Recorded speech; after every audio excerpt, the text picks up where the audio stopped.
All right, you guys, thanks again for showing up. Got some great answers to the being trapped in an elevator. We got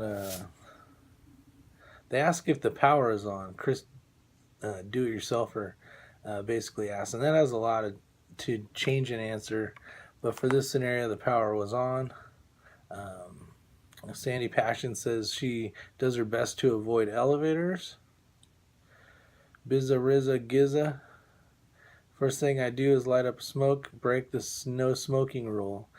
That may set off the smoke alarm and trigger the fire department to respond. Yeah, you should get them to show up for that. Pop's Quest says, shoot my way out, of course. And then he said, I always thought you could pry open the doors open. Is that BS? Basically, when the power's on, prying the doors open is really not going to work.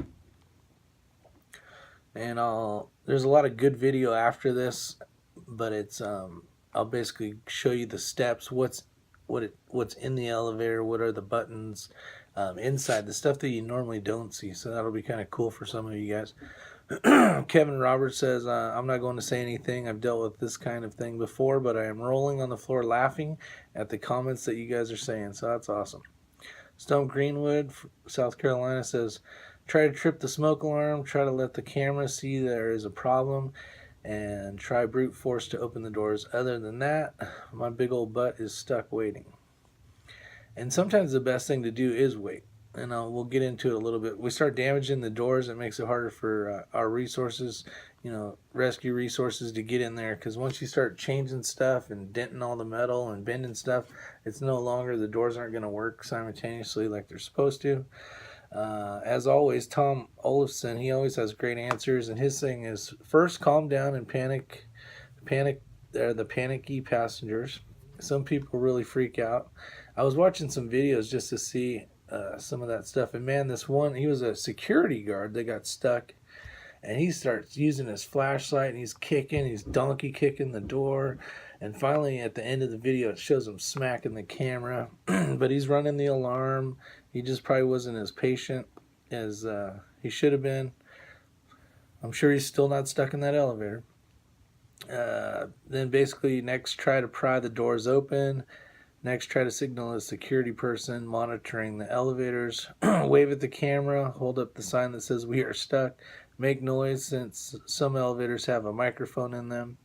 And last would be to climb out the top hatch. And the top hatch, I'll get into that. You'll see in the video. This is going to be a long video because there's a lot involved. But hopefully you guys stick around for the whole thing, at least if you're interested. But we'll get into that and the latches. Here in California, and probably a lot of other places, the hatches are actually locked because there's kids that run around and do what is called elevator surfing. And a lot of kids, not a lot, but kids have gotten killed, and so on, got injured and that kind of stuff. So usually those are locked now and do have a sensor on them, at least the ones here that we mess with. David Smith says, I got stuck in an elevator once back in the 90s and forced the door open, crawled out, and took another elevator down to basically report to security that the elevator was stuck. So I think David Smith's a very strong individual, and that's kind of what he puts on here, is he used a ton of his brute force to get himself out of the elevator. And that elevator was probably never, they probably had to replace the doors and all that stuff. And that's a financial thing that, depending on how long you can wait, you may be charged a pretty hefty bill at the end of the day. Jen from Guns and Girls, or Guns Like Girls. Guns Like Girls, really? Girls Like Guns. She said, I would put in my inner movie hero and climb out of the escape hatch at the top, climb up the elevator shaft, next floor, and pry open the doors. It works in all the movies. It does work in all the movies. Steward Design 101, I would start yelling and pounding on the door. Then I would call my wife on my cell phone, and she would not believe me because she thought I was cheating on her. I would press all the control buttons at the same time to see if that unlocks the code. Then I would attempt the Hollywood ceiling hatch routine and climb the cable or ladder to the next floor. K-Bar user, he says basically brute force of lungs, basically saying scream as loud as you can. There are a lot of phone box just under the buttons. In this particular one, there is no phone. In some elevators, there are phones.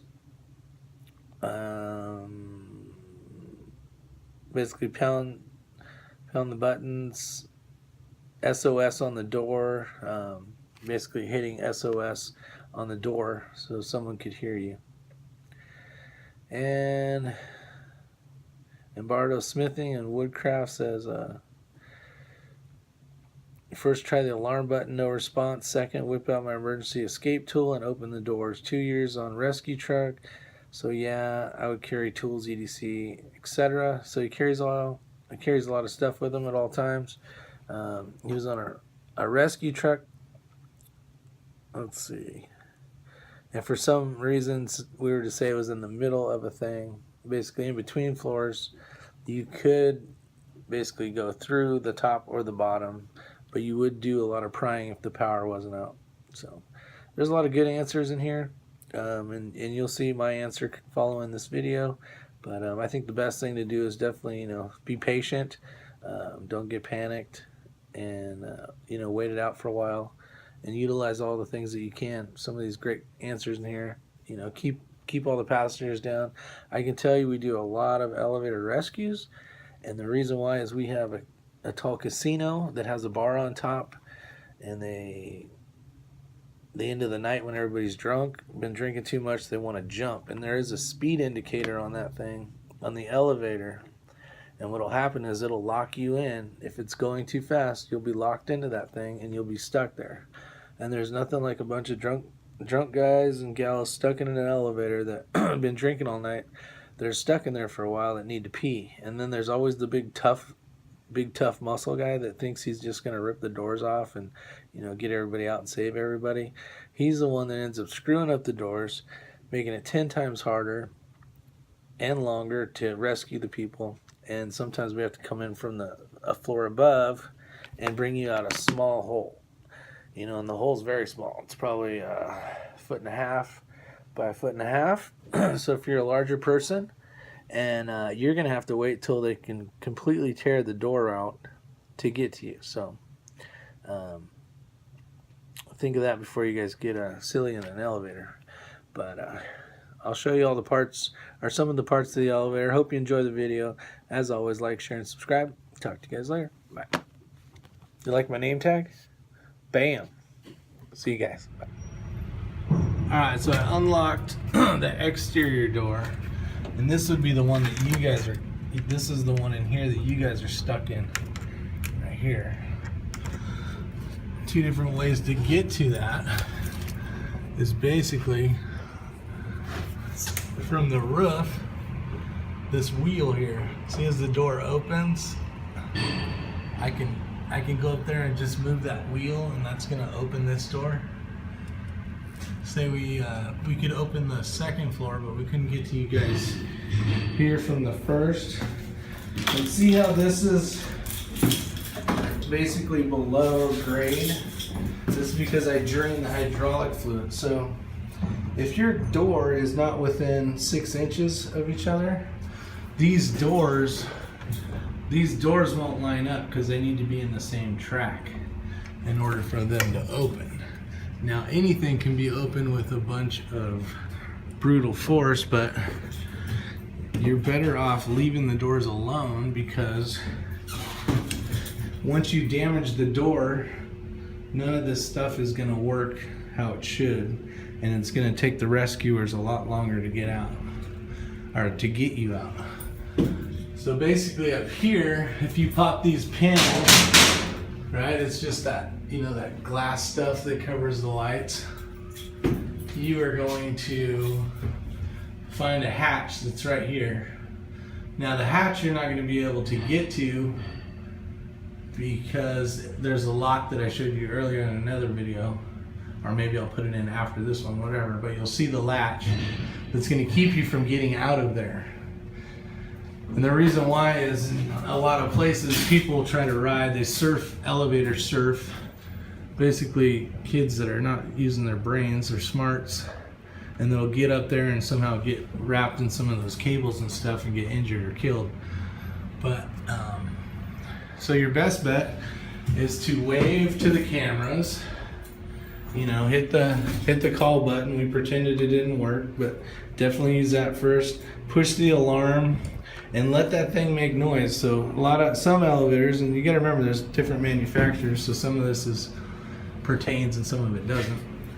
But let that thing make noise. You know, it's going to be annoying as hell because you're stuck in here and you can hear it really well, but this is what's going to, you know, it's going to signal to someone, man, why is the elevator making noise? Go call security or whatever the case is. So it should help you out. But that's a very short, not in-depth use of how the elevators work. So hopefully that helps. Hope you guys learned something cool. But yeah, these two panels basically move in conjunction because they're lined up. If they weren't lined up, they wouldn't work. Now these doors are hinged from the top, nothing on the bottom, they just hang there. Right, so you can attack the bottom and you can get the bottom to spread out more than the top, but all you're doing is making everything unaligned. Now if this was world chaos, no one around to save you and you needed to get out, you know, these are some of the components that you'll be looking at. Maybe if you have your friend stuck in one of these elevators, you'll have a better understanding of what you need to attack to get to it.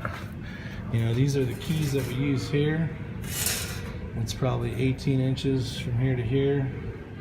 This is probably 5-6 inches long. That's the handle. This is the part that goes in. So you got about 3 inches by 18 inches by another 3 inches. So hopefully that helps.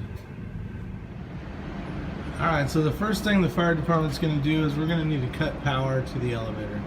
This being 4 stories or less,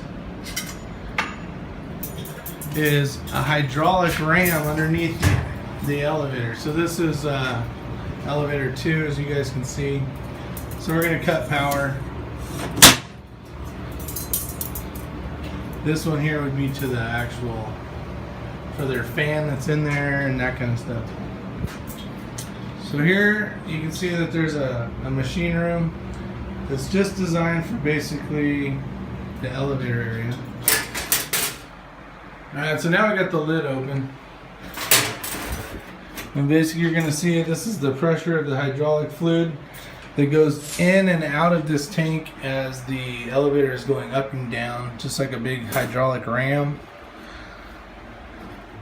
So we're going to go ahead and bleed. We're basically lowering the car.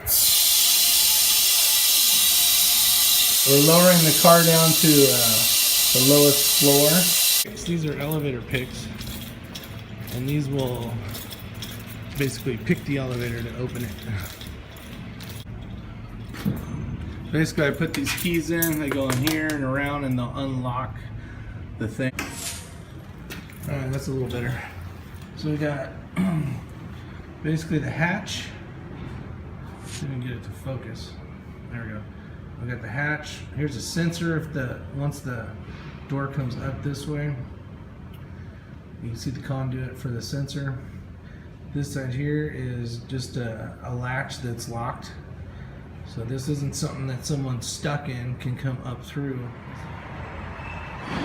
This is for the firefighters to go ahead and gain access down. You can see the motor there. Just some of the components. There's a plug there with the light. You can run the machine from here if you have power, which is basically when it's on maintenance. There's still power to it, but no one else can use it but the guy from Otis.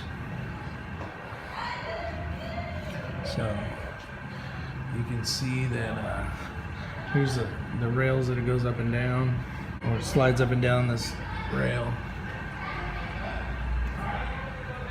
Those are the sensors when it's lined up right. That's where you hear the ding. It's going from floor to floor. You can see the pulleys down there.